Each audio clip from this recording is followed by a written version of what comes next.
नाही.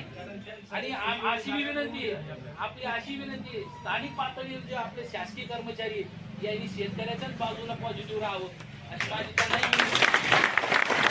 लक्ष घ्यायला पाहिजे. उगं गावाच्या विरोधात दोन कुठलं काम करू नये हे त्यांनी पण लक्ष घ्यायला पाहिजे. गाव जर तुम्हाला इतके दिवसांनी सहकार्य करून तुम्हाला भावाप्रमाणे सांभाळत असेल तर तुमचंही काम आहे की गावाला सांभाळणं सेवंतेसाठी. उगं गावाला काहीतरी असं कॅप्चर करून हा इकडे गेला की काही त्यांचं ध्यान भटकू नका. आणि सगळ्यांनी शेतकरी एकजुटीचा, शेतकरी एकजुटीचा, शेतकरी एकजुटीचा, जय किसान, जय किसान, एक इंच एक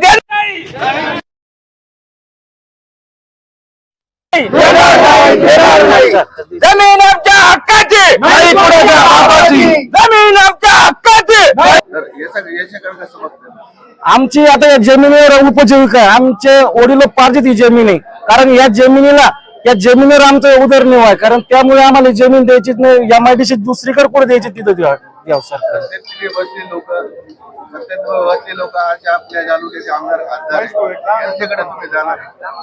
आता आमचं सध्या नोटीस चालू आहे. नोटीसला उत्तर कायद्याप्रमाणे उत्तर देण्याचं काम आमचं चालू आहे. तर वेळ प्रसंग पुढे आम्ही आमदार खासदार यांची सपोर्ट घेणार आहे. नाही आता पुढे आता नोटीसच असेल तसे आम्ही साहेबाशी बोलणार आहे. उद्या आम्ही 10-11 वाजता कलेक्टर ऑफिसला जाणार. शेतकऱ्याचं एकच म्हणणं आहे, आम्हाला DMIC साठी जमीन द्यायची नाही. आणि आता हे 5-6 गाव इथे पूर्ण टोटल या गावांचा सगळ्याच गावाचा विरोध असा आहे का बाबा आम्हाला DMIC साठी जमीन द्यायची नाही. आता आज इथे असा निर्णय झाला, पूर्ण ग्रामसभा घेण्यात आली आणि ग्रामसभेमध्ये एकमताने असा ठराव झाला की सर्व गावकरी, महिला, छोटे मुलं, वयस्कर आणि सर्व तरुण मंडळी यांनी सर्व जाती धर्म जात पात न बघता, राजकीय पक्ष कोणी न बघता सर्व एकजुटीने इथे आले आणि DMIC साठी विरोध दर्शवला आणि ठराव एकमताने मंजूर करण्यात आला.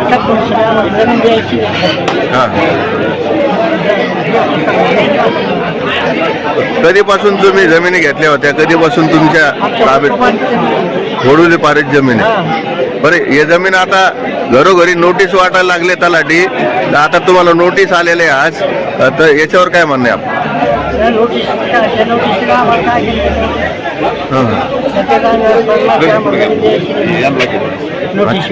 अच्छा अच्छा, बरं तुम्हाला द्यायची आहे का जमीन सरकारला?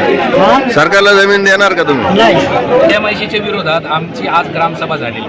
या ग्रामसभेमध्ये आम्ही सर्व लोकांनी एकमताने बहुमताने ठराव पास केला. आणि बहुमताने ठराव असा पास केला की MIDC आम्हाला मान्य नाही. आणि भविष्यात आमची जी जमीन आहे ही बहुपीक जमीन आहे, फळबागाची जमीन आहे, सुजलम सुफलम जमीन आहे.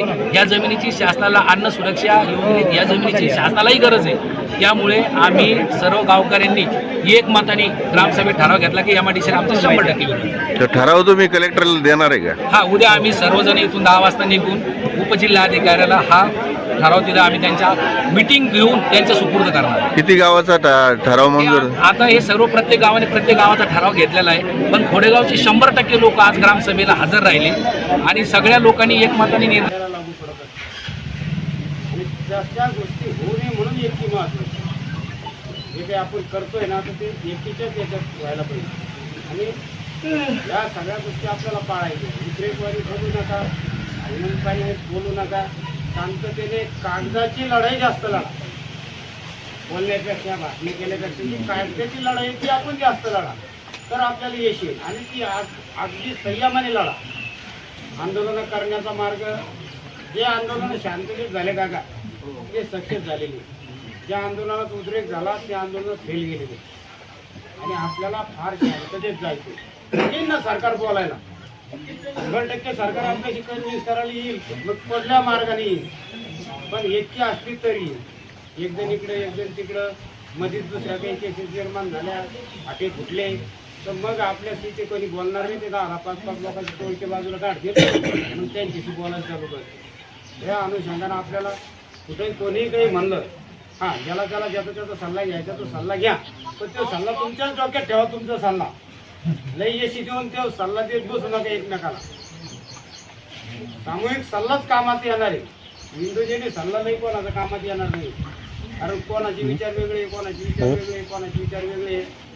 तो सल्ला नाही घ्यायचा नाही, फक्त एकीचा एक सल्ला की आम्हाला नाही द्यायची, नाही द्यायची, तो सल्ला महत्त्वाचा. त्याच्यासाठी जे जे करता येईल कायदेशीर म्हणा, कलेक्टरला बोलून म्हणा, अनेक आपल्या आता आपण जरी गावकरी तर आपल्याला पुढे नेते आहेत ना सगळ्याची, त्यांच्याकडे आपल्याला सगळं ते त्यालाही विश्वासात घ्यावं लागणार आहे आपल्याला. जे काही आपले लोकप्रतिनिधी, ही लढाई इतकी सोपी नाही जितकी आपण समजतो, आणि तितकी अवघड बी नाही जितकी सरकार समजतं. आपली एकी महत्त्वाची आहे, आणि ती एकी आपण अशीच ठेवा आणि एका दोरीत चाला सर. एवढंच एका बोलणं गरजेचं आहे. त्या पद्धतीने आपण जाऊ.